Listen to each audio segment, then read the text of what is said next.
निराशीर्यत चित्तात्मा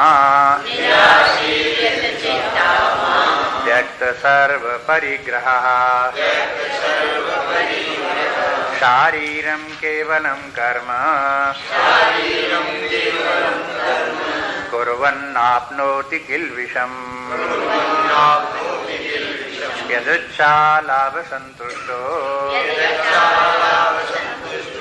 द्वन्द्वातीतो विमत्सरः समासिद्धावसिद्धौ च कृत्वापि न निबध्यते गतसङ्गस्य मुक्तस्य ज्ञानावस्थितचेतसः यज्ञायाचरतः कर्म समग्रं प्रविलीयते ब्रह्मार्पणं ब्रह्महविः ब्रह्माग्नौ ब्रह्मणाहुतम्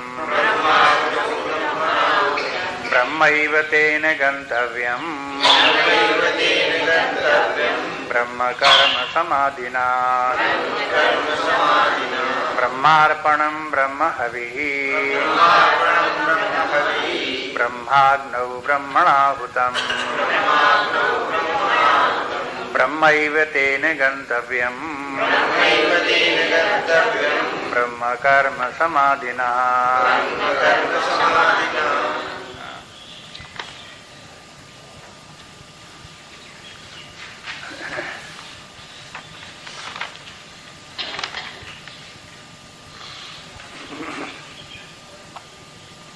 पीछे देख रहे थे 18 श्लोक से 23वें श्लोक तक 6 श्लोक हैं।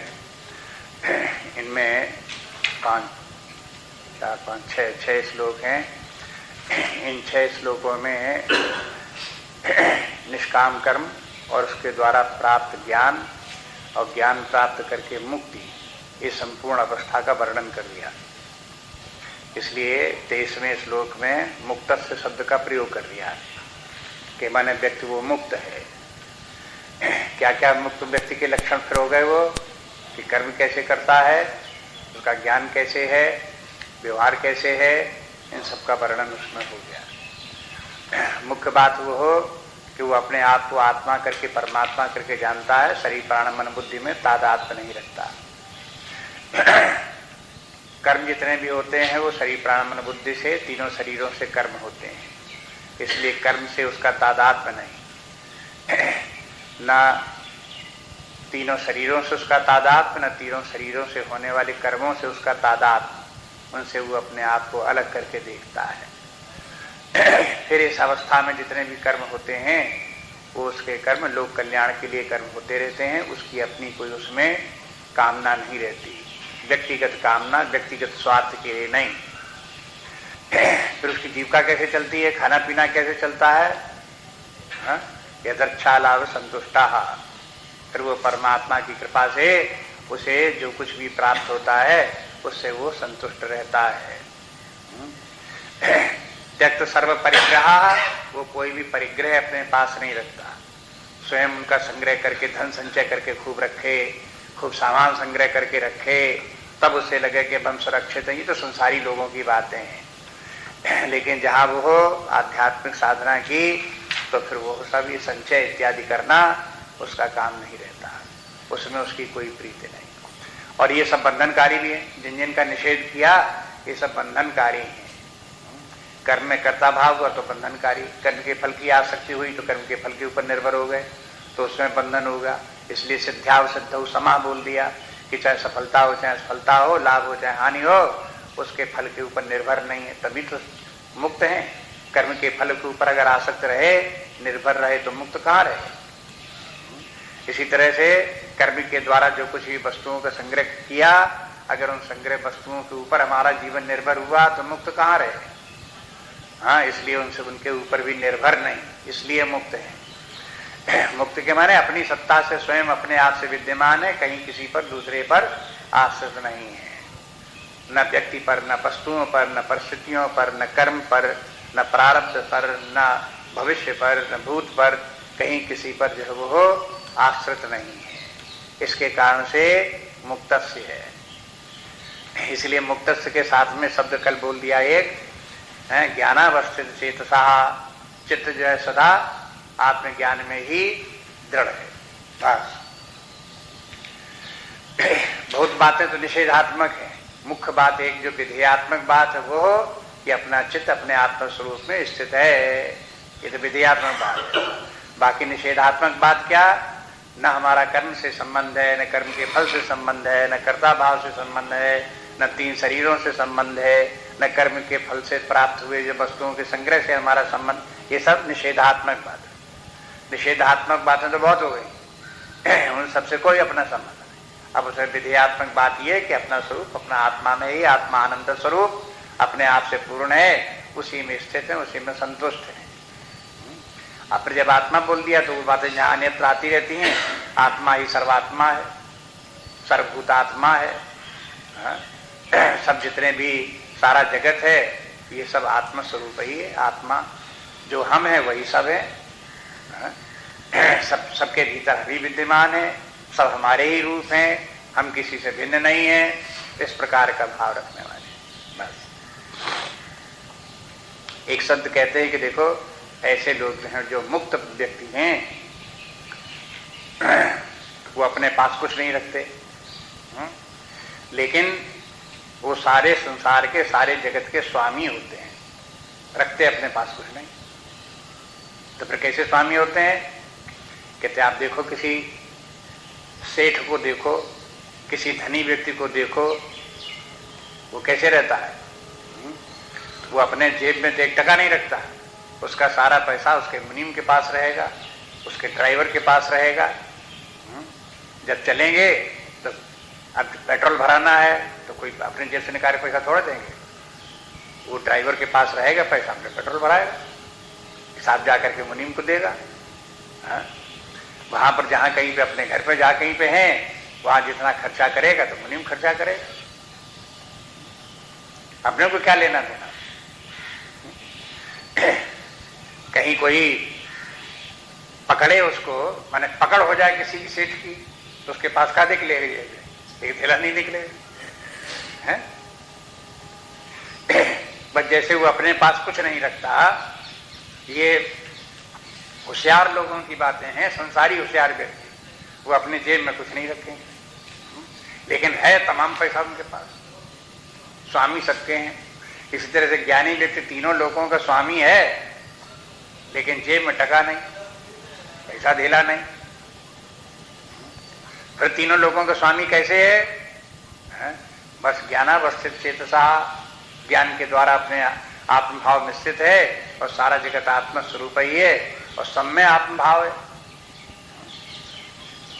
जैसे वो जानता है कि मुनि के पास जो पैसा वो मेरे ही तो है, बस इसी प्रकार से वो ज्ञानी व्यक्ति जानता है कि दुनिया में जहां कहीं जिसके पास पैसा है या खाना पीना सामग्री मकान है, सब किसके हैं? सब हमारी तो है। जहां जिस मकान में हम जाके रहें, जहां जिसके हम खाना बन रहा उसको खाएं, जहां जिसके हम कपड़े जहां पाए तहां पहने, जहां चाहे तहां सोए, सारी दुनिया अपनी सब। जो व्यक्ति जितना ही संकीर्ण है उतनी समस्या है। जो ये समझता है कि बस हमारे पास इतनी 2-4 कपड़े हैं, बस हमारे पास और कुछ है ही नहीं पहनने को, खाने के लिए बस हमें सवेरे दोपहर मिला, उसके बाद खाने के लिए कल का पता नहीं, वो दरिद्री है। वो तो अपने जो है दरिद्री, जो अपने इस प्रकार से अपने मात्र खाने में जो कुछ है उतनी को मानता है, और सारे संसार का जो जहाँ का भोज्य पदार्थ सब खा रहे हैं वो सब अपना ही है, तब फिर काहे की दरिद्रता। अब शुरू में लोगों को लगता है ये तो झूठी कल्पना है, सब मान लेने से, सारा संसार अपना मान लेने से कोई अपना हो गया, कोई दे देगा तुम्हें, है? लेकिन ऐसा नहीं है। वो उसका विधान जो है वो सत्य बात वही है, विधान यही है कि सारा जगत संसार जितना है एक आत्मा है, सबका अपने जो कुछ है सब अपना ही है, और उसको फिर उसी प्रकार से प्राप्त भी होता है, जहां जितनी आवश्यकता है उसको प्राप्त होती जाती है। फिर वो देखते हैं कि अगर उसको केवल एक बार एक पेट भर के खाने के लिए नहीं, उसको इतना मिलता है कि वो खाए न चुके उसे, उसे इतना पहनने को मिलता है, पहनने न पहन जाए।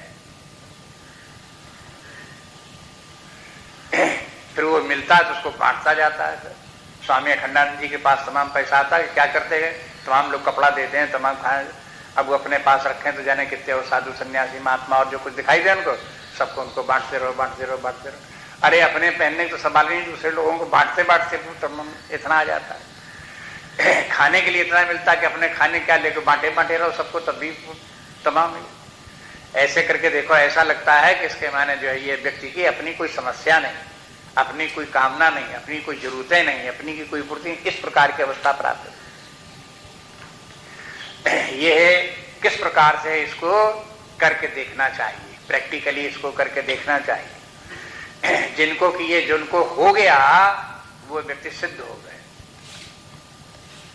माने उन्होंने करके देख लिया। शास्त्र तो कहते हैं कि परमात्मा के को समर्पण करो और परमात्मा के आश्रित रहो, लेकिन परमात्मा के आश्रित रह नहीं पाते। परमात्मा के आश्रित रहने के माने ये थोड़े कि हम अपनी चिंता लिए घूमे, अपनी समस्या लिए घूमे, हर वक्त हमारी समस्या आई है, हमारी समस्या आई है, हमारी समस्या, बस यही करते घूमे। परमात्मा के समर्पण के माने परमात्मा में समर्पित हैं, और फिर तो वही बात, फिर जाही भी जरा कह हम ताही भी रहिए, बस उसी को समर्पित है बिल्कुल।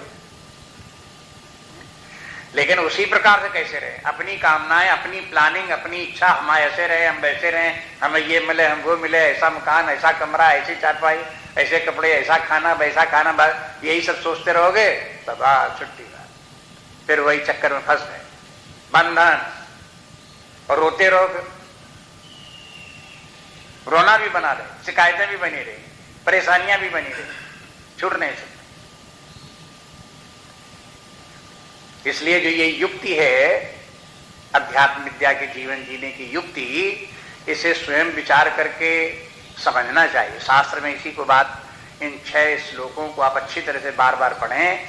इसमें जितने भी पॉइंट्स दिए हुए हैं, हर श्लोक में 4-5 पॉइंट्स दिए हुए हैं, उन पॉइंट्स को एक एक पॉइंट को लेकर के विचार करें, और जीवन की रूपरेखा भगवान ने क्या बताई है कि हमारे जीवन की आंतरिक और बाह्य व्यवस्था क्या होनी चाहिए, उसको विजुलाइज करें, अपने मन में देखें कि ऐसा होना चाहिए, उसको आदर्श बनाएं, और आदर्श बना करके उसी प्रकार से क्रम क्रम से रह करके देखें।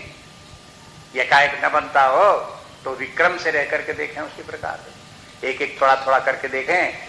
जैसे जैसे देखेंगे अब वो अपना रूप उसी प्रकार का बन गया, बस उसके बाद फिर अब देखेंगे अब अंतर क्या हुआ, जो भगवान ने बताया था अब इस प्रकार की जो जीवन बना इसकी क्या विशेषता है,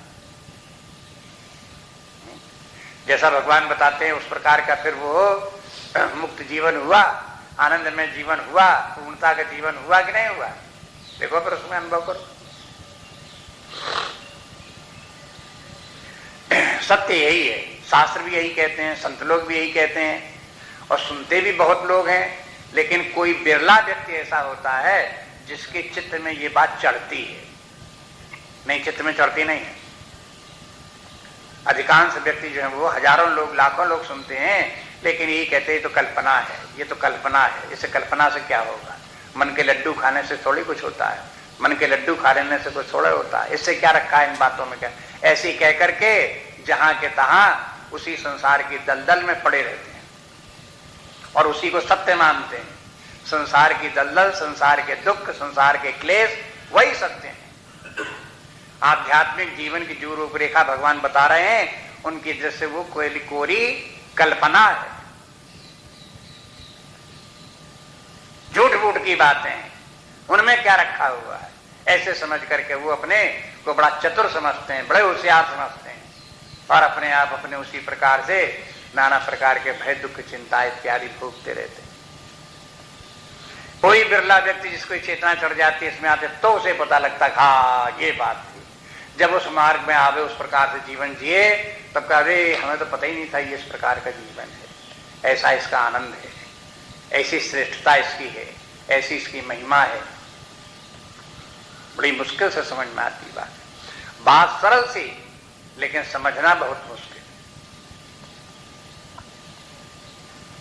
है। अंत में बात सबको समेट करके जैसा कल बता रहे थे भगवान ने बता दिया कि फिर क्या हुआ। ऐसा व्यक्ति जो मुक्त व्यक्ति है, परमानंद के परमात्मा को प्राप्त है, ऐसा व्यक्ति भी यज्ञ भाव से कर्म करता रहता है। उसके भी कर्म होते रहते हैं। वो स्वयं अकर्ता रहता है, लेकिन उसके शरीर प्राण मन बुद्धि के द्वारा जो कार्य होते रहते हैं, ज्ञान की स्थिति में जो कर्म होते रहते हैं, वो यज्ञ रूप कर्म है, वो साधारण कर्म नहीं है। जैसे व्यवहार काल में आप देख लो तो लोग अपने कमाने धमाने का काम करते हैं तो काम करते ही हैं, खाने पीने का काम करते हैं तो करते ही करते हैं। देखो यज्ञ करने की बात आती है कि तो अब बड़ा श्रेष्ठ कार्य हो रहा है। व्यवहार काल में यज्ञ को बहुत ऊंचा कार्य श्रेष्ठ कर्म मानते हैं। ऐसे ही ये ज्ञानी व्यक्ति, पूर्ण व्यक्ति जो है, इसके जो कर्म होते हैं ये बड़े श्रेष्ठ कर्म होते हैं। उन यज्ञ भाव से कर्म करने वाला श्रेष्ठ कर्मों का आचरण करता रहता है। अब ये आगे चल करके अब उसके बाद 23 श्लोक के बाद 24वें श्लोक से लेकर 30वें श्लोक तक अब आगे देखेंगे कि अनेक प्रकार के यज्ञ हैं। यज्ञ जो सिद्ध व्यक्ति हैं, मैंने सिद्ध क्या नहीं, आत्मज्ञानी व्यक्ति हैं, निष्काम कर्मयोग करते हुए पूर्णता को प्राप्त करते, उनका यज्ञ कर्म है। और जो लोग उससे नीचे के स्तर के हैं, उपासक हैं, उनका भी यज्ञ कर्म है। उसके बाद जो अब निष्काम कर्मयोग करने वाले हैं, वो उनका भी यज्ञ कर्म है। जो लोग तपस्या इत्यादि करने वाले, इंद्रिय निग्रह करने वाले, उनका भी यज्ञ कर्म है। तो विभिन्न स्तर के व्यक्ति हैं, उन सबके विभिन्न प्रकार के यज्ञ होते हैं। लेकिन यज्ञ वही है जो कि व्यक्ति को धीरे धीरे संकीर्णता जो व्यक्ति की है, अज्ञान है, अविद्या है, संकीर्णता है, दुर्बलता है, उसे छुड़ा दे और उसके अंदर आध्यात्मिक चेतना जागृत कर दे, परमात्मा की तरफ उसे आगे बढ़ावे। वो समस्त कर्म जितने भी हैं वो सब यज्ञ कर्म हैं। इसलिए उन्हीं में से अब क्रम इस प्रकार से चलता है कि भगवान सबसे पहले जो श्रेष्ठ यज्ञ हैं, ज्ञानी व्यक्तियों का कर्म है, उसको पहले बताते हैं। माने प्रारंभिक नीचे के दर्जे की साधारण यज्ञों से लेकर के अंतिम श्रेष्ठ यज्ञ तक नहीं चलते हैं, बल्कि सबसे श्रेष्ठ यज्ञ है वो पहले बताते हैं। उसके बाद उससे नीचे के स्तर की यज्ञ है, वो न बने तो फिर ये करो, वो न बने तो ये करो, इस प्रकार से बताते हैं। अगर बने तो जैसे ये बता दिए 24वें श्लोक की यज्ञ बता दी, ये यज्ञ करना चाहिए और करता भी है। ये करेगा कौन? एक ज्ञानी व्यक्ति करेगा, जैसे सर्वत्र ब्रह्म ही दिखाई दे, वो इस प्रकार के यज्ञ कर्म करेगा। जो ये दिखाई दे कि हम जो स्वयं ब्रह्म है, जो सच्चिदानंद स्वरूप सत्ता है, वही सत्ता हम है, वही सत्ता सब रूप है, वही सत्ता सारा जगत है, वही सत स्वरूप, चेतना स्वरूप, आनंद स्वरूप सत्ता सर्वत्र विद्यमान है। उसके अतिरिक्त और कहीं कुछ नहीं। जो कुछ भी है सब उसी का रूप है। अब उसे यज्ञ क्यों बता दिया? तो यज्ञ बता दिया तो यज्ञ जैसे यज्ञ अग्नि जला के आहुतियां दी जाती हैं, वो यज्ञ कहलाती, वही यज्ञ का रूप बता दिया। वैसे तात्पर्य इसका यह है इस श्लोक का, 24वें श्लोक का, कि उसे जो कुछ भी है सब आत्मा में, ब्रह्म में अपना ही स्वरूप सब दिखाई देता है। एक यही सत्ता सर्वत्र है, इसके अतिरिक्त और कहीं कुछ नहीं। जब बोल दिए ब्रह्मार्पणम, ब्रह्मार्पणम के माने अर्पण, जब यज्ञ में जो आहुति दी जाती है, माने जिस चम्मच से लेकर के लकड़ी का एक सुआ बना लेते हैं, उससे घी लेकर के उसमें डालते हैं, उसे अर्पण कहते हैं। जिसके द्वारा अर्पण किया जाए वो वस्तु अर्पण कहलाती है। इसलिए वो सुरुआ जो है वो अर्पण है। वो सुरुआ जो है वो क्या है? लकड़ी नहीं है, सुरुआ नहीं है, लकड़ी नहीं है, फिर क्या है? ब्रह्म है। अब उसे ब्रह्म दृष्टि से देखता है। अब कोई कहे कि देखो कि ये तो जिससे यज्ञ तुम करते हो, अग्नि डालते हो, ये तो ब्रह्म है, तो क्या ब्रह्म कहाँ? ये तो सुरुआ है। झूठ बोलते हो तुम। कैसे पता लगे कि सत्य बोलते हैं? जब तक कि अज्ञान है तब तक विपरीत बुद्धि होगी, उसे जो सत्य है वही झूठ दिखाई देगा।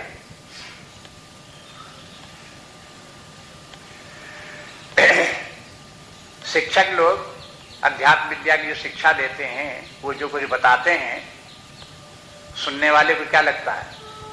ऐसा लगता है कि जहर पिला रहे हैं, गले से उतरता नहीं, बड़ा कड़वा लगता है, बड़ा दुखदाई लगता है। कहते कि देखो हमारे ही पीछे पड़े हैं, हमारा पड़ता ज्ञानी को जो है विरोध हमारा है, हमसे ही इनकी शत्रुता है। लेकिन अमृत वही है। अमृत ही विष की तरह से लगता है व्यक्ति। इसलिए ये कहो कि श्रुआ है, ये श्रुआ नहीं है, ये ब्रह्म है। इस प्रकार से देखो। और ब्रह्म हवि ही, उसके द्वारा जो हवि उसमें डाली जाती, चाहे घी डाला जाए, चाहे साइकिल डाली जाए, चाहे चावल डाले जाए, कुछ भी उसमें डाले जाते हैं, वो हवि है। वो हवि क्या है? वो भी ब्रह्म है। बनावट दोनों की अलग अलग है, रूप दोनों के अलग अलग हैं, लेकिन अंततः जिस तत्व ने इनका रूप धारण किया हुआ है श्रुआ का, जिसने हवि का, वो ब्रह्म ही है, एक ही तत्व। उसी प्रकार से ब्रह्माग्नौ, जिस अग्नि में आहुतियां दी जा रही वो अग्नि क्या है? वो भी ब्रह्म का ही रूप है। ब्रह्मणा उत्तम, और जो व्यक्ति आहुति उसमें दे रहा है वो क्या है? वो भी ब्रह्म ही है। और ब्रह्म कर्म समाधि ना, दूसरी पंक्ति में देखो, इस प्रकार से करने वाला व्यक्ति, जब जो कर्म हो रहा है, यज्ञ देने वाला कर्म या आहुतियां देने वाला कर्म, ये तो वस्तुएं बता दी, वस्तु और कर्म है ना, पदार्थ और कर्म। तो ये अग्नि है, हवन सामग्री है, हवन करने वाला व्यक्ति है, और उसमें श्रुआ इत्यादि हैं, ये तो पदार्थ हो गए। ये सब परमात्मा ही रूप है। और पदार्थों के साथ में क्रियाएं, ये सब क्रियाएं क्या है? ये भी सब ब्रह्म का ही रूप है। इसलिए बोले कि देखो ब्रह्म कर्म, इसका यज्ञ भाव करने का ये जो कर्म है, ये भी ब्रह्म ही है। समाधिना, जहां व्यक्ति ने इस प्रकार से देखा तो समाधिस्थ हो गया, ये ज्ञान समाधि उसकी हो गई। उसने दिखाई देने लगा कि सर्वत्र एक ब्रह्म ही है, ब्रह्म के अतिरिक्त और कहीं कुछ नहीं। ऐसे व्यक्ति की का क्या परिणाम होगा, कौन गति से प्राप्त होगी? तो बोले कि ब्रह्मैव तेन गंतव्यम, बस उसका गंतव्य ब्रह्म ही है, वो ब्रह्म को प्राप्त हो जाएगा। अब बताओ, कभी अब ये कहे ब्रह्म को प्राप्त हो जाएगा, तो लोग अगर उल्टी बुद्धि के व्यक्ति उसका अर्थ लगाएंगे तो क्या अर्थ लगाएंगे? कोई तो कहेगा कि ले हो, ये सब कार्य करके ये हमें मरने के लिए बोल रहे हैं, कि बस तुम शीघ्र ही मर जाओगे। ब्रह्म को प्राप्त हो जाने माने मर गए, कहे ब्रह्म को मिल प्राप्त हो गएगा। या अर्थ इस प्रकार से लगाएंगे कि देखो सब छूट जाएगा, हमारे एक ब्रह्म रह जाएगा हमारे पास, बस देखो इतना वैभव, सब इतना धन संपत्ति परिवार, क्या होगा? सब गए, कह रहे क्या गया? एक ब्रह्म रह गया, क्या फायदा इससे? ऐसी उल्टी बुद्धियां होती हैं। ये व्यक्ति बतावे न बतावे, उसके भीतर इस प्रकार का सबकॉन्शियस माइंड में चलता रहता है, और वो घसीटता रहता है, व्यक्ति को छोड़ता नहीं है। कोई कहे हम तो नहीं कहते ऐसे, न कहो तो क्या, इसी बात की चूंकि इसे स्वीकार नहीं कर रही, तुम्हारी बुद्धि व्यवहार में नहीं आ रहा है, जीवन में नहीं आ रहा है, इसके माने तुम इसे स्वीकार नहीं कर पा रहे हो। तुम्हारी कोई वासनाएं, संस्कार इस प्रकार के अपने भीतर हैं जो तुम्हें रेसिस्ट कर रहे हैं।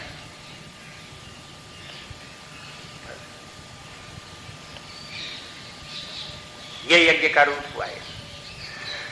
इसमें यज्ञ क्या? यज्ञ तो कहने मात्र को यज्ञ है, बाकी तो यही है कि एक ब्रह्म ही सर्वत्र विद्यमान है। अब कोई यज्ञ की आहुतियों इतनी सामग्री थोड़ी ब्रह्म है। ब्रह्म क्या है? पृथ्वी सब ब्रह्म का ही रूप है, आकाश ब्रह्म का ही रूप है, सूर्य चंद्र नक्षत्र तारे ब्रह्म का रूप है, पंचमहाभूत ब्रह्म का रूप है, सारा शरीर ब्रह्म का रूप है, प्राण ब्रह्म का रूप है, मन ब्रह्म का रूप है, बुद्धि ब्रह्म का रूप है। जितना कि शुभ है वो ब्रह्म का रूप है, अशुभ है वो सब ब्रह्म का रूप है।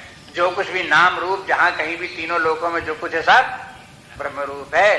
तात्पर्य कहने के लिए तो तमाम गिनाने की क्या जरूरत? एकमात्र ब्रह्म ही सर्वत्र है, ब्रह्म के अतिरिक्त और कहीं कुछ नहीं।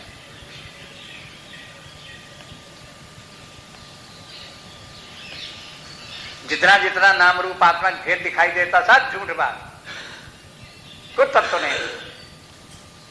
ये केवल इस प्रकार की रचना है कि अपनी इंद्रियों से भाषित होता है, जैसे स्वप्न में स्वप्न भाषित होता है। तो स्वप्न कैसे दिखाई देता है? जो अपना इंटरनल इंस्ट्रूमेंट है, अंतःकरण इंद्रियां हैं अपने, बस उन्हीं के द्वारा प्रोजेक्ट होकर के स्वप्न दिखाई देता है। तो है क्या स्वप्न? सेंस ओरिएंटेड है, माइंड ओरिएंटेड है। मन ही जो है, मनस तत्व ही स्वप्न बन गया। बस इसी प्रकार से जागृतावस्था में जो हमारी इंद्रियों की रचना ऐसी है जिससे कि शब्द स्पर्श रूप भाषित होते हैं। बहुत लोगों ने विचार किया तो इस बात का निर्णय नहीं कर पाए कि बाह्य जगत के पंच महाभूतों की जो तन्मात्राएं हैं वो हैं और वो हमारी इंद्रियों से आकर के ग्रहण होती हैं और हमें उनका ज्ञान होता है। ये बात सत्य है कि हमारी इंद्रियों में ही वो तन्मात्राएं हैं जो कि इंद्रियों से निकल करके बाह्य जगत में प्रोजेक्ट होकर के वहां भाषित होती हैं। दोनों बातों में लोगों की बड़ी कंट्रोवर्सी है। कोई कहता ये सत्य है, कोई कहता वो सत्य है। कोई कहता बाह्य जगत के जो विषय हैं उनकी तन्मात्राएं शब्द रूप रसगंध उदर हैं, वो जब इंद्रियों को प्राप्त होता है वो भीतर आते उनका ज्ञान होता है। कोई कहता नहीं, अपनी इंद्रियों में वो सब हैं, हमारी वासनाओं संस्कार के कारण जब वो प्रोजेक्ट होती हैं तब बाह्य जगत में वो शब्द स्पर्श रूप रसगंध भाषित होते हैं। और दोनों के अपने उदाहरण भी विद्यमान है, दोनों के तरीके भी उसके प्रकार के विद्यमान है, अपनी अपनी बात सिद्ध करने के लिए अपने अपने तरीके भी विद्यमान है। फिर उसके बाद जब दोनों सबको देख लिया तो उसके बाद में क्या निर्णय निकला कि बोले कि जब ये बात भी सत्य लगे और वो भी साथ बात सत्य लगे और दोनों में तालमेल न मिले तो इसके माने क्या कि सब मिथ्या है। जो मिथ्या होता है उसमें कहीं कोई निर्णय नहीं किया जा सकता, ऐसा है कि वैसा है।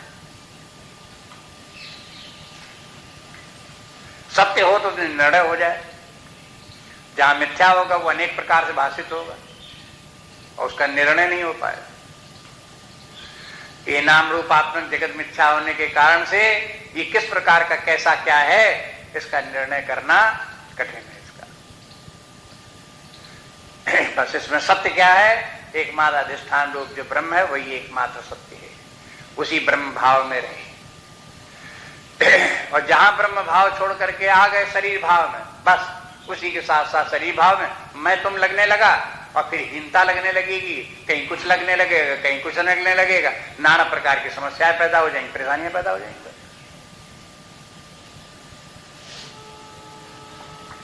इसलिए सबसे बड़ा यज्ञ या चरता कर्म के माने ये हुआ कि जो ब्रह्म भाव में रहता हुआ अपना व्यवहार करता रहता है, जीवन शरीर उसका चलता रहता है और अकर्ता भाव भोक्ता भाव रखते हुए बिना संग्रह के, बिना कहीं कहीं किसी के आश्रित रहते हुए स्वतंत्र जीवन मुक्त जीवन जीता रहता है। अब देखो दूसरे प्रकार का ये आगे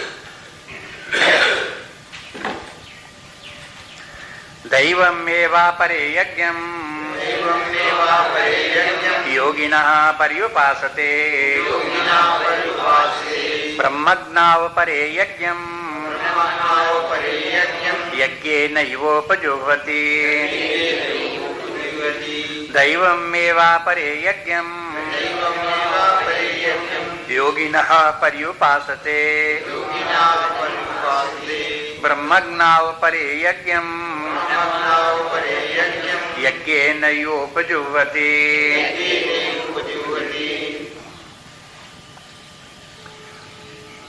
अब देखिए इसमें दैवम एव अपरे, अपरे माने दूसरे, माने एक प्रकार के व्यक्ति तो ये हैं जिनका कि 24वें श्लोक में उनका वर्णन हो गया।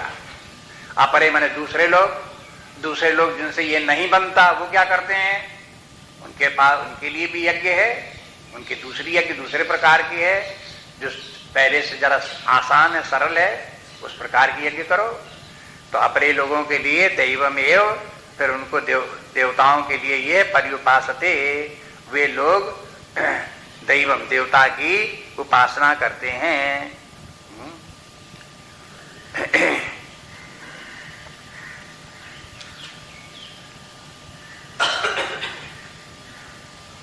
कौन लोग करते हैं, योगिना। हाँ, अभी यहां पर जो करने यज्ञ इस प्रकार की यज्ञ करने वाला योगी है, योगी को ध्यान रखें, बता दिया पहले से, जो निष्काम कर्म योगी है वही योगी है। गीता के अनुसार बार बार योगी शब्द आता रहता है, मुख्य रूप से निष्काम कर्म योगी ही योगी है। बाकी तो वैसे योग अनेक प्रकार के हैं और जिस प्रकार का भी जो योग करता है वो सब योगी हैं, लेकिन प्रधानता जो है वो निष्काम कर्म योगी की है। इसलिए जो निष्काम कर्म योगी है ये उपासना करता है, किसकी उपासना करता है, देवताओं की उपासना करता है। ये देवताओं की जो उपासना ये क्या है, बोले कि ये भी यज्ञ है।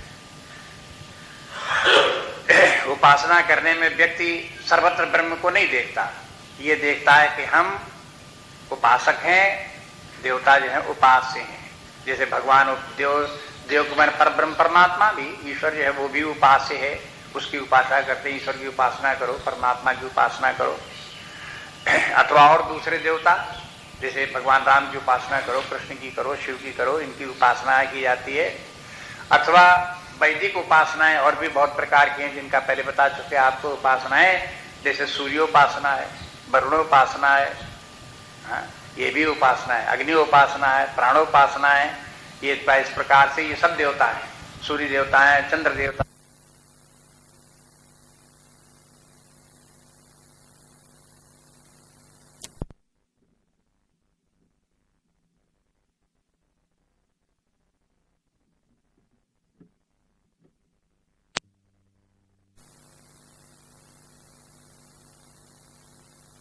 के लक्षण है, जो उनकी महिमा है, उसको याद रखते हुए जो व्यक्ति उनकी उपासना करता है वो उन्हीं देवगति को प्राप्त होता है। उपासना का आधार सिद्धांत क्या है कि जिसकी उपासना की जाएगी उसके गुण धर्म उपासक में आते हैं।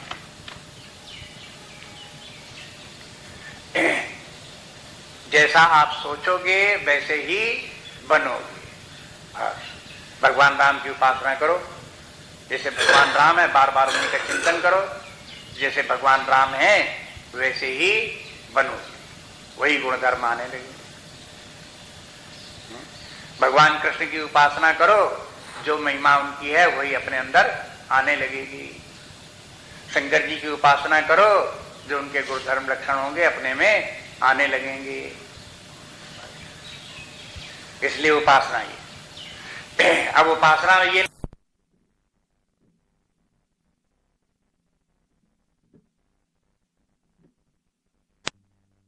वास्तव में उपास्य है या नहीं है, तो कैसा है, कहां है, कैसे सिद्ध होगा, ये नहीं देखा जाता। बस उपासना की जाती है और उपासना का फल देखा जाता है। देखते हैं कि उपासना करने वाले लोगों ने उपासना का फल प्राप्त किया, तो उसका जो फल है, परिणाम है, वो सामने अनुभव में आ जाते हैं। वो सत्य तो है ही है। अगर कोई भगवान राम की उपासना करते करते उसी प्रकार से शांत भाव को प्राप्त कर ले, उसी प्रकार से करुणा दया क्षमा भाव उसके अंदर आ जाए, उसी प्रकार से उसमें पुरुषार्थ आ जाए, वीरता आ जाए, अगर ये गुण उसमें व्यक्ति में आ जाए तो इसके माने है उपासना ठीक, उपासना सार्थक हो गई और सिद्ध हो गई उपासना ठीक। बात यह है कि जब ब्रह्म ज्ञान में तो सत्य को खोजा जाता है कि परमात्मा ब्रह्म सत्य है, तो कैसे सत्य है, सिद्ध होना चाहिए, अनुभव में आना चाहिए। लेकिन उपासना में जो उपास्य है उसकी सत्यता को नहीं देखते, उसको सत्य मानते हैं कि वो सत्य तो है ही है। क्यों? क्योंकि उपासना करने से जो फल प्राप्त होता है वो सत्य देखने में आता है, तो उसकी सत्यता श्रद्धा के बल पर मानते हैं, सिद्धि के बल पर नहीं मानते।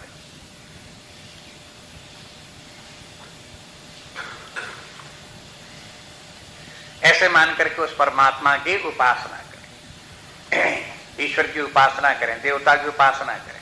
तो ये उपासना करते, उपासना से क्या हुआ, जैसा बता दिया कि उसका आध्यात्मिक विकास होगा, उसमें सद्गुण आएंगे, योग्यता आएगी, ज्ञान प्रकट होगा, ये सब उसके अंदर आएगा। इसलिए उपासना भी एक यज्ञ है। अब उपासनाएं कई प्रकार की हैं। एक वैदिक उपासनाएं बता दी आपको, दूसरी पौराणिक उपासनाएं बता दी, और फिर उपासनाएं स्थूल से सूक्ष्म की तरफ भी चलती हैं। स्थूल उपासना भगवान को लेकर के मूर्ति चित्र लेकर के जल चढ़ाओ, अक्षर चढ़ाओ, पूजा करो, आरती करो, स्थूल उपासना। उससे सूक्ष्म उपासना, अब पूजा न करो, लेकर के माला लेकर के बैठो, किसी देवता का मंत्र जपो, ये भी उपासना है। मंत्र जपना भी उपासना है। जोर जोर से मंत्र जपो तो भी उपासना है। गले में मंत्र जपो मध्यम तो भी उपासना है। अपने मन में मंत्र जपो तो भी उपासना है। मंत्र ना जपो, केवल देवता का जो रूप है, सगुण रूप है, उसका स्मरण करो, रूप का स्मरण करो, ये भी उपासना है। अपने चित्त को उसी रूप में लगाओ बार बार, उस देवता के गुणों का स्मरण करो, उसकी लीलाओं का स्मरण करो, ये भी उपासना। भगवान राम ने कौन कौन सी लीलाएं की, अपने मन में बैठ करके उन लीलाओं का स्मरण कर। देखो भगवान ने इस प्रकार से अवतार लिया, भाइयों के साथ ऐसे रहे, वन में ऐसे गए, ये वहां पर जनकपुरी में इस प्रकार से गए, ऐसा ऐसा किया, ये किया, ये किया। उनकी सबकी जो लीलाएं, उनको अपने मन में लीलाओं का स्मरण करते चलेगा। ये भी एक प्रकार का ध्यान है और उपासना है, ज्ञानात्मक उपासना है। भगवान की लीलाओं का स्मरण है, भगवान के गुणों का स्मरण है, उनके एक एक करके गुण का स्मरण करो। भगवान शांत स्वरूप हैं, उदार हैं, सबसे प्रेम भाव रखने वाले हैं, कृपा रूप हैं। इस प्रकार से उनके जितने भी गुण हैं उनका स्मरण करो। भगवान समभाव हैं, विषम परिस्थितियां आती हैं लेकिन सदा समभाव बने रहते हैं। ये सब उनके गुण हैं, इनके गुणों का स्मरण करते रहो, ये भी उपासना है। फिर सगुण उपासना है, निर्गुण उपासना है। हाँ? सगुण रूप का उपासना जैसे ये बताइए, सगुण उपासना है। निर्गुण उपासना मैंने ये कोई रूप कुछ नहीं है, परमात्मा वो जिसका कोई रूप नहीं है, बिना रूप की भी सत्ता है। कैसी सत्ता है? एक चेतना में सत्ता है, एक चेतन तत्व है, वो सब जगह फैला हुआ है।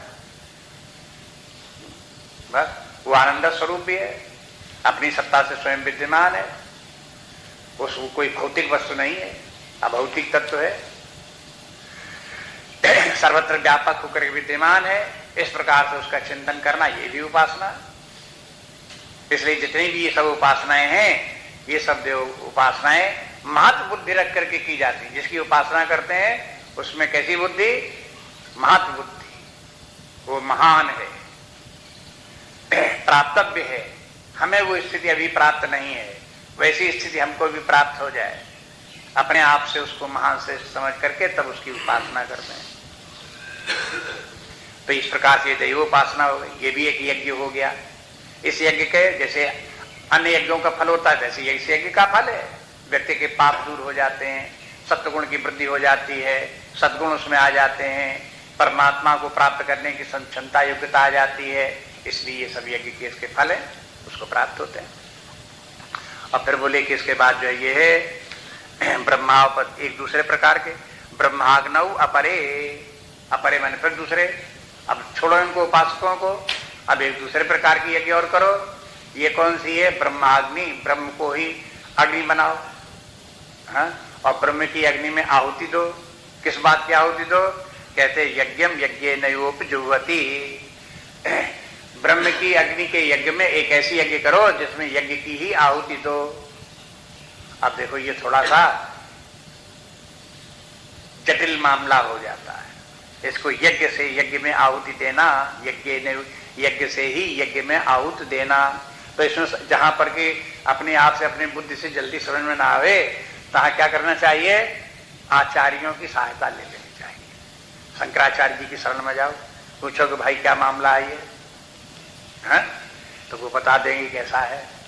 स्वामी अखंडानंद जैसे लोग हुए, जैसे ब्रह्मानंद जी हुए, ऐसे लोगों की शरण में जाओ कि भाई ये क्या मामला है, पूछ लेना चाहिए। ऐसे करके तो उनसे पूछा तो क्या बताया? कहा कि देखो ये भगवान यहाँ ये कहते हैं कि अपने जीव भाव को ब्रह्म भाव में लीन करो, इसका ये अर्थ है। अब सिंपल बात होगी, हम अपने आप को जीव समझते हैं, एक शरीर से छोड़ करके दूसरे शरीर में यात्रा कर रहे हैं। हाँ? अपने आप को कर्ता समझते हैं, भोक्ता समझते हैं, सुखी दुखी समझते हैं, कर्म के बंधन में समझते हैं, जन्म जन्मांतर बार बार जन्मने मरने वाला समझते हैं। इस प्रकार से समझते हैं, ये जीव भाव है। अब इस जीव भाव को छोड़ो, छोड़ करके परमात्मा भाव में आओ। ये निश्चय करो कि हम ये जीव नहीं हैं, हम परमात्मा ही हैं, जो ब्रह्म सर्वत्र विद्यमान है वो हैं। अपने जीव भाव की जो त्रुटियां हैं, हीनताएं हैं, दुर्बलताएं हैं, उनको सबको ब्रह्म में स्वाहा। जब आहुति दी जाती है तो क्या किया जाता है? हाँ? ओम अग्नये स्वाहा और वरुणये स्वाहा, इंद्राय स्वाहा। स्वाहा माने बस उसमें डाल दिया और जल करके भस्म हो गया, स्वाहा। ऐसे जीव भाव को ब्रह्म में क्या कर दो? स्वाहा। जब जीव भाव समाप्त हो गया तो क्या रहा? कि बोले कुछ नहीं रहा। अरे कुछ कैसे नहीं रहा? जब जब आहुति अगर अग्नि में डाल दी जाती है तो आहुति जल गई, कुछ नहीं रही। अरे कुछ कैसे नहीं रही? अग्नि स्वरूप हो गई, बस कन्वर्ट हो गई।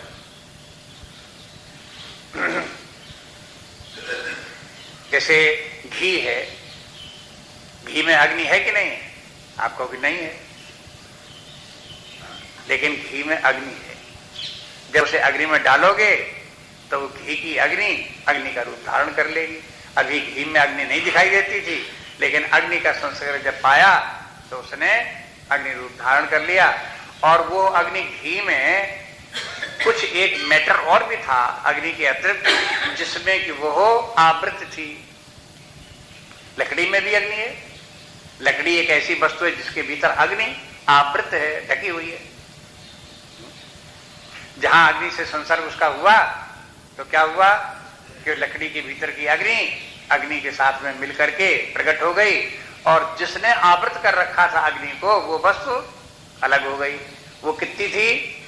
एक इतनी राख थी, जरा वो अलग हो गई। पर ऐसे ही करके जीव के साथ में जो अनात्म तत्व है, स्थूल शरीर में हम भाव, सूक्ष्म शरीर में हम भाव, कारण शरीर में हम भाव, ये स्थूल सूक्ष्म कारण शरीर, इनका तीनों का जो है उसमें जो अनात्म तत्व था वो तो सब जरा सा था, वो निकल करके अलग हो गया। और उसमें सब में तीनों में जो व्याप्त चेतना थी वो चेतना ब्रह्म से मिलकर के व्यापक अनंत चेतना के रूप उसने धारण कर लिया, महत चेतना में शामिल हो गई। जैसे एक लकड़ी के टुकड़े की अग्नि एक विशाल अग्नि सब जगह विश्व में व्याप्त है, उस अग्नि में जाकर के मिल गई। जैसे घी की थोड़ी सा घी, उसके भीतर की अग्नि समग्र अग्नि में जाकर के वो मिल गई। बस इस प्रकार ये भी इस प्रकार के आहुति दो। जीव भाव को स्वाहा करो, आत्म भाव ब्रह्म भाव लाओ, और धीरे धीरे करके ऐसे करते करते बुद्धि में निश्चय करो। ये सब आखिरकार में जब ये सब हो जाता है तब बुद्धि में निश्चय आ जाता है, बुद्धि बदल जाती है। अभी बुद्धि ये कि मैं शरीर हूं। तत्वबोध में आप देखो कि शंकराचार्य कहते हैं कि जीवन मुक्त है वो पुरुष क्या है? कहते जैसे अज्ञानी व्यक्ति को शरीर ही मैं हूं, मैं ब्राह्मण हूं, मैं शरीर हूं, मैं पुरुष हूं, इस प्रकार की दृढ़ बुद्धि होती है। इसके स्थान में ज्ञानी पुरुषों को क्या हो जाता है? कि सर्वत्र व्याप्त अनंत चेतना जो ब्रह्म है यही मैं हूं, ऐसी बुद्धि हो गई। तो बुद्धि तो हो गई कि और कुछ हो गया? एक वही बुद्धि है जो ये कहती है मैं शरीर हूं, एक धारणा इस प्रकार की बुद्धि की। और एक बुद्धि की धारणा ये है कि जो सर्वत्र व्याप्त अनंत चैतन्य परमात्मा वही मैं हूं।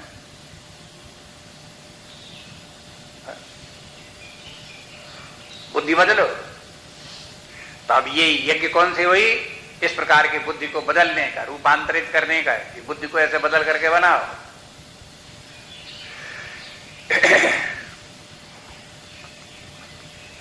आगे देखिए, श्रोत्रादीन इंद्रियाण्यन्ये संयमाग्निषु जुह्वति शब्दादीन विषयानन्ये इंद्रियाग्निषु जुह्वति श्रोत्रादीन इंद्रियाण्यन्ये संयमाग्निषु जुह्वति शब्दादीन विषयानन्ये इंद्रियाग्निषु जुह्वति। श्रोत्रादीन इंद्रियाणि, श्रोत्र इत्यादि कान इत्यादि जो इंद्रियां हैं, इन इंद्रियों में अन्य माने दूसरे लोग वो क्या करते हैं? यहाँ पर भी यज्ञ कर रहे हैं अपने। संयमाग्निषु जुह्वति, संयम की अग्नि में अपनी इंद्रियों को, ज्ञान अग्नि इंद्रियों को उसमें हवन कर रहे हैं।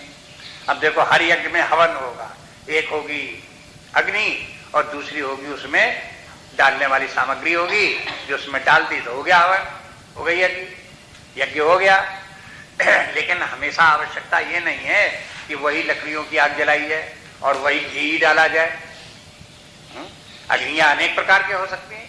संयम की अग्नि भी हो सकती है, ज्ञान की अग्नि भी हो सकती है, उपासना की अग्नि भी हो सकती है। जब एक बार आपने समझ लिया कि अग्नि में आहुतियां दी जाती हैं, तो क्यों उसी अग्नि को पकड़े बैठो? अगर ये संकुचित बुद्धि है कि बस एक यही अग्नि है, हा? जो जल लप लप लप पर जलती है, तो लकड़ी में जलती बस वही एक अग्नि है, और कोई अग्नि नहीं है। अरे बहुत अग्नियां है। और अगर पेट में जठराग्नि न हो तो खाना कैसे पचे? वो अग्नि नहीं है। लेकिन वो ऐसी अग्नि नहीं है कि भीतर तुमको जला के राख कर दे। पेट में बनी भी रहती है और खाना पचाती भी रहती है, अग्नि तो है ही है। अरे भाई, शरीर में जब टेम्परेचर लेते हो तो काय का टेम्परेचर लेते हो? अग्नि का ही तो लेते हो। शरीर में कितना ताप है, कितनी अग्नि है, हा? क्या आप यही क्यों मानते हो जब लकड़ी जले तभी अग्नि, नहीं तो और कहीं अग्नि है ही नहीं? इसलिए थोड़ा शास्त्र ये कहता है अपनी बुद्धि को व्यापक करो। कितनी देर तक तुम ये अग्नि जलाओगे, उसमें आहुतियां दोगे, फिर अग्नि जलाओ, फिर आहुतियां दोगे? अरे अपनी बुद्धि को व्यापक होने दो। और भी अग्नियां हैं, उनको अग्नियों को देखो और उनमें भी आहुति देना सीखो। वो तो एक प्रकार का कहना चाहिए रिहर्सल था। अग्नि जलाई, उसमें आहुतियां दी, तो क्या था?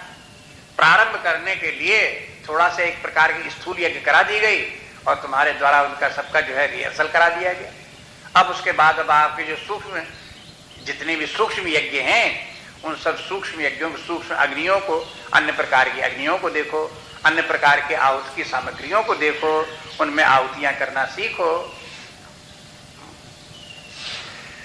अब जो लोग दिखाना चाहें कि हम यज्ञ करते हैं, वो बेचारे क्या करें?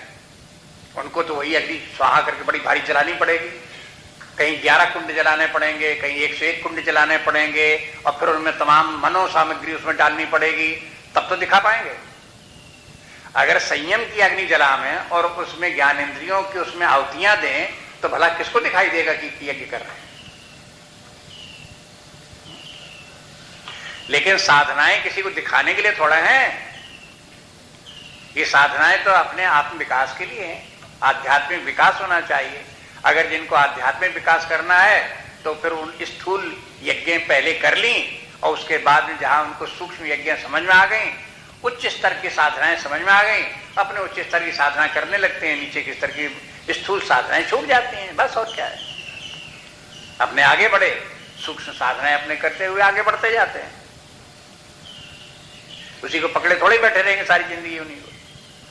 बार बार उदाहरण आपको देते हैं, जैसे कि छोटे बच्चों को केजी में उनको 1 2 3 गिनती पढ़ाने के लिए एक स्टैंड तार, उसमें गोलियां उसको दे दी गई कि देखो इसमें 1 गोली 2 गोली ऐसे करके उसको गिनती पढ़ा दी गई। उसने उन गोलियों के सारे गिनती सीख ली। अब क्या है, क्या उसको अब सारी जिंदगी 10 साल 20 साल 25 साल तक वो स्टैंड लिए घूमता रहे, यही कहता रहे देखो ये गोलियां बस यही गिनती, ये गोलियां बस यही गिनती? अरे भाई, जब बुद्धि का विकास हो गया, समझ में आ गया गिनती किसे कहते हैं, तो गिनती कोई बाहर दिखाई देने वाली चीज थोड़े, ये तो गिनती तो मेंटल कॉन्सेप्ट है। वो जब डेवलप हो गई, माइंड में आ गई गिनती किसे कहते हैं, तो फिर उसकी गोलियों की क्या जरूरत है? इसी प्रकार साधनाएं, जितनी भी आध्यात्मिक साधनाएं, बाहरी उपचारों की आवश्यकता तब तक है जब तक कि उस प्रकार की बुद्धि जागृत नहीं हुई। अगर बुद्धि जागृत आ गई, उसमें आ गई, तो उन सब बाहरी उपक्रमों की क्या आवश्यकता है? हो गए उनके साथ। लेकिन जब तक बुद्धि ना आवे तब तक तो करने ही पड़ेंगे वो। जब तक गिनती सीखने में ना आवे तब तक वो गोलियां तो खटाखट करनी पड़ेंगी, इधर की करो उधर की करो, गोलियां से खेलते रहो उनको। इसीलिए कहते हैं कि देखो अब यहां अग्नि क्या बन गई? संयम अग्नि बन गई, संयमाग्नि। और उसमें संयम में आहुतियां के जो इंद्रियों की आहुतियां हो गई उसमें, माने इंद्रियां तो हो गई खत्म, उनके स्थान में संयम हो गया प्रधान। अब देखो विषयी लोग, संसारी लोग क्या करते हैं, उनकी इंद्रियां प्रधान, इन इंद्रियों के लिए ये चाहिए, इंद्रियों के लिए ये चाहिए, जीभ के लिए ये चाहिए, नासिका के लिए ये चाहिए, आंखों के लिए ये चाहिए, स्पर्श के लिए ये चाहिए। अपनी इंद्रियों की भी गाथा गाते रहे, उन्हीं को प्रधान माने, बस उन्हीं के लिए जीवन जिएंगे। लेकिन जब संयमी व्यक्त हुए तब क्या हुआ? इंद्रियां तो हो गई खत्म, उनको कोई अस्तित्व नहीं, बेकार इंद्रियां, उनके स्थान पर संयम प्रधान, बस संयम की अग्नि में रहने वाली इंद्रियां। जैसे संसारी व्यक्ति चाहता है कि स्वादिष्ट वस्तु ये खाने को मिले, वो खाने को मिले, बढ़िया मिले, और इतने बढ़िया कटोरियों में मिले, चांदी की थालियों में मिले, उसके साथ में इस प्रकार का भी मिले, उसके बाद टेबल भी मिले, उसके बाद ये भी ये सब का सब जिस प्रकार से व्यक्ति को होगा संसारी को, उसके लिए सब व्यक्ति व्यर्थ हो गए, संयम हो गया प्रधान। ये भी हो गया यज्ञ। क्यों यज्ञ हो गया? कि अब व्यक्ति का स्तर इंद्रियों से ऊपर हो गया, मन के स्तर पर आ गया, बुद्धि के स्तर पर आ गया। अगर ये यज्ञ नहीं करेंगे तो इंद्रियों के स्तर पर बने रहेंगे, और इंद्रियां आपको घसीट के विषयों के दलदल में घसीटती रहेंगी, उसी चक्कर में पड़े रहो, दुखी बने रहो, परेशान बने रहो, अशांत बने रहो, आया करते रहो। उससे बचने का उपाय है कि संयम करो। इसलिए संयम भी एक यज्ञ है। तात्पर्य कि इस पहली पंक्ति में संयम को ही एक यज्ञ, इंद्रिय संयम को, और वो भी श्रोत्रादीन। श्रोत्रादीन के माने ज्ञानेन्द्रियां। कर्मेंद्रियों की बात अलग कहेंगे, यहां ज्ञानेन्द्रियों की बात है। ज्ञानेन्द्रियों का संयम ही संयम और एक यज्ञ हो गया। अब देखो उससे भी और कठिन बात दूसरी पंक्ति में। दूसरी पंक्ति में क्या कहते हैं कि इंद्रियों को बना दो अग्नि और विषयों को बना दो उसमें हवन। अब देखो उल्टा हो गया ये। वैसे ऊपर से देखने में दूसरी पंक्ति की बात आसान लगती है, लेकिन है कठिन। ये तो आसान है कि इंद्रियों का संयम कर लो, बात साफ समझ में आती है, लेकिन इंद्रियों से विषयों को स्वीकार भी करो, विषयों को इंद्रियों से ग्रहण भी करो, लेकिन वो विषय इंद्रियों में पहुंच करके इंद्रियों को व्यथित न करें। विषय इंद्रियों में जाकर के विलीन हो जाएं और इंद्रियां शांत बनी रहें, संतुलित बनी रहें, निर्विकार बनी रहें, ये और कठिन काम है। दो प्रकार का संयम है। एक संयम तो विषयों से दूर रहना, इंद्रियों को, एक संयम हो गया, और दूसरा संयम ये उन्हीं इंद्रियों को विषय काल में, व्यवहार काल में इंद्रियों से विषयों को ग्रहण भी करो, लेकिन उन विषयों का प्रभाव इंद्रियों पर ना पड़े, उसी प्रकार का संयम बना रहे, उसी प्रकार की स्थिति बनी रहे, शांत इंद्रियां बनी रहे, निर्विकार इंद्रियां बनी रहे।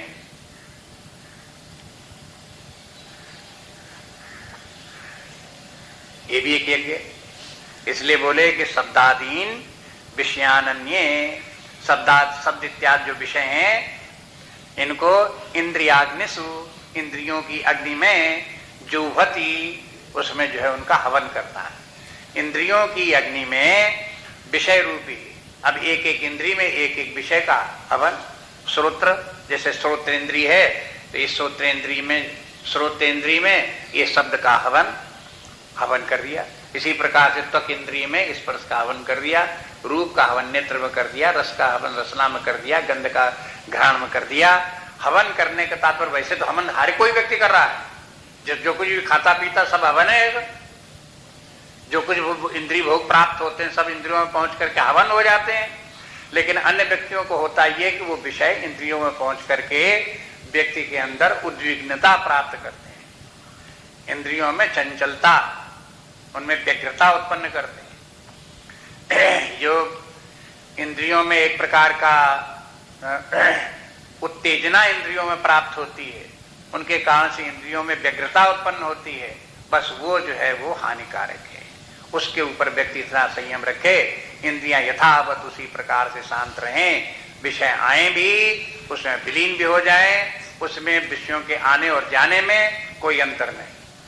इंद्रियों को विषय प्राप्त हुए तो भी इंद्रियों इसी प्रकार की, और नहीं भी प्राप्त हुए तो भी उसी प्रकार के, दोनों स्थितियों में इंद्रियां एक प्रकार से शांत बनी रहे।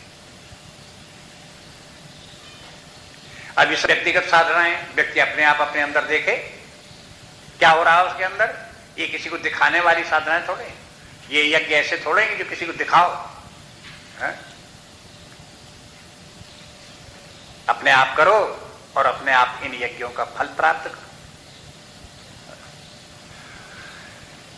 अगला श्लोक देखिए, सर्वाणींद्रिय कर्माणि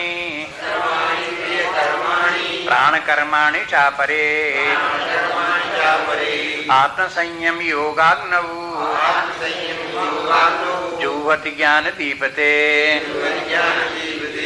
सर्वाणींद्रिय कर्माणि प्राण कर्माणि चापरे आत्म संयम योगाग्नौ जुह्वति ज्ञान दीपते।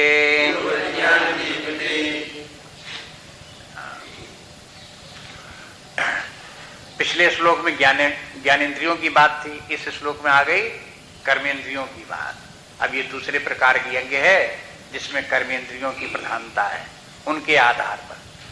अब आप देखेंगे कि ये जैसे कर्मेंद्रियों के आधार पर आ गए तो ज्ञानेंद्रियां श्रेष्ठ है, कर्मेंद्रियां उनसे नीचे की हैं, इसलिए साधना और नीचे तक उतरती आ रही है। इसलिए आप कर्मेंद्रियों किस तरह की साधना आ गई। पिछले श्लोक में संयम जो था वो एक तो संयम की अग्नि में इंद्रियों का हवन कर दिया, और फिर जब इनको जो है ये विषयों का हवन जब इंद्रियों में किया तो उसको प्रधानता हो गई मनोनिग्रह की। एक तो है सम और दूसरा है दम। तो ये सम और दम ये दोनों हो गए। बिना मन के ऊपर निग्रह रखे कोई व्यक्ति विषयों का जब इंद्रियों के द्वारा उनका उपभोग करेगा तो यदि मन के ऊपर निग्रह हुआ तो वो शांत पूर्वक कर लेगा, नहीं तो वही विषय इंद्रियों को प्राप्त होकर के मन में विक्षेप उत्पन्न करते हैं, मन को अशांत करते रहते हैं। इसलिए जिनको मनोनिग्रह का सामर्थ्य प्राप्त है वो इंद्रियों से विषयों को ग्रहण भी कर लेते हैं और मन यथावत शांत भी बना रहता है। अब बोले कि देखो ये है कैसे हो, आगे तो कहते हैं कि कर्मेंद्रियों के ऊपर भी संयम करो, ये भी एक प्रकार का यज्ञ है। संयम शब्द जो है कि ये भी ध्यान रखना चाहिए। इसी के साथ साथ योग शास्त्र में संयम शब्द एक पारिभाषिक शब्द है। संयम योग माने पतंजलि योग सूत्र में, उसमें संयम 3 शब्दों को मिलाकर के संयम कहते हैं। धारणा, ध्यान, समाधि, इन तीनों को मिलाकर के संयम कहते हैं। धारणा के माने अपने मन को किसी वस्तु के कहीं किसी लक्ष्य में लगाना, धारणा, फिर उसमें उसको स्थिर रखना, ध्यान, और फिर ध्याता जो है ध्येय में लीन हो जाए, समाधि। इन तीनों को मिलाकर के संयम कहते हैं। तो इस प्रकार का जो ये संयम है इसको भी ध्यान रखें। माने गीता शास्त्र का जब इसकी व्याख्या की जाती है तो सभी लोग अपने अपने अनुसार करते हैं, ज्ञानी लोग अपने अनुसार, भक्त लोग अपने अनुसार, तो योगी लोग भी जो पतंजलि योग वाले जो हैं वो भी इसकी व्याख्या करते हैं। वे लोग जब इसकी व्याख्या करेंगे तो जहां संयम शब्द आएगा तो योग के अर्थ में उसका प्रयोग करेंगे कि योग में संयम का अर्थ ये है, और उसी अर्थ में शब्द का यहाँ प्रयोग किया गया है, ऐसे बोलेंगे। इसलिए यहाँ संयम के माने धारणा, ध्यान, समाधि जो ये है संयम है। अब ये संयम यहाँ पर क्या सर्व कर्माणि इंद्रियाणि प्राण कर्माणि चापरे आत्म संयम योगो नाम, यहाँ पर भी संयम है। अब इस संयम में क्या, अब इंद्रियों का, कर्मी इंद्रियों का निग्रह कैसे किया कि सर्वाणि इंद्रिय कर्माणि,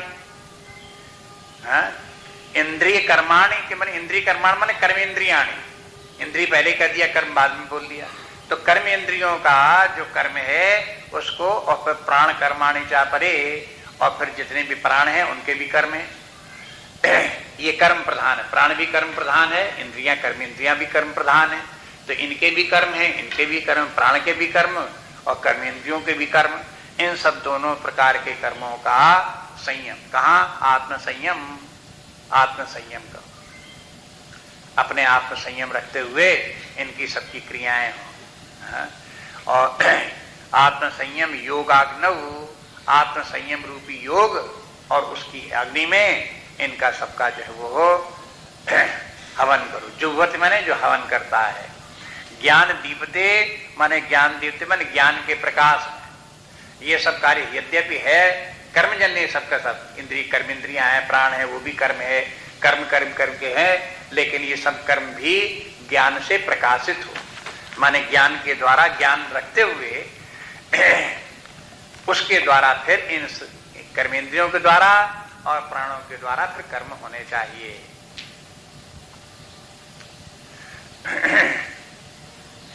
अब इंद्रियों के संयम के माने अब एक एक करके देखो। जैसे इंद्रियों के माने उदाहरण के रूप में ले लो वाक इंद्रिय, पहली इंद्रिय वाक इंद्रिय। अब वाक इंद्रिय का कर्म है, फिर वाक इंद्रिय का कर्म क्या? बोलना उसका कर्म है। वाक इंद्रिय वाणी इंद्रिय है और बोलना उसका कर्म है। अब क्या करो? इस कर्म का क्या करो? संयम करो। इसलिए बोले कर्म इंद्रियाणि कर्माणि संयम्य। हमें संयम कर्म पर रखना है। यहां पर देखो इंद्रियों का संयम के माने उसके इंद्रियों का जो कर्म है उसके कर्म का अगर हमने संयम कर लिया तो इंद्रिय का संयम हो गया। वाणी के द्वारा बोलते हैं, अब बोलने के ऊपर संयम रखो। तो जब बोलने पर संयम रखोगे तो क्या है? वाणी के ऊपर संयम हुआ कि नहीं? इंद्रिय के ऊपर संयम हुआ कि नहीं? ये बताते हैं। इसलिए कहते हैं जो उसके बोलने की जो क्रिया है उस क्रिया के ऊपर संयम करो। अब बोलने के ऊपर संयम करने के माने क्या है? संयम के माने ये बोलो लेकिन आवश्यकता पर बोलो, व्यर्थ की बात मत बोलो, जहां जितनी जरूरत हो उतनी ही बोलो।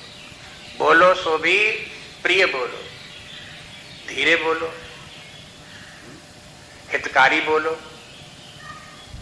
अब देखो कितना ध्यान रखना पड़ेगा। इतनी बातों को ध्यान में रख करके बोलो तो क्या हो गया? वाक इंद्रिय की कर्म के ऊपर संयम हो गया और ये क्या हो गया? यज्ञ हो गई।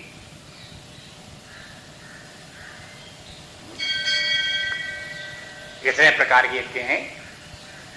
एक बात और ध्यान में रखो, इसी प्रसंग में बता दें। अगर उच्च स्तर की यज्ञ आप करते हो तो निम्न स्तर की यज्ञ उसमें सब में समाहित है। लेकिन नीचे के स्तर की यज्ञ करेंगे तो ऊपर की यज्ञ इसमें नहीं आएंगी, लेकिन उसके नीचे की जितनी भी यज्ञ होंगी उसमें सब में समाहित हो जाएंगे।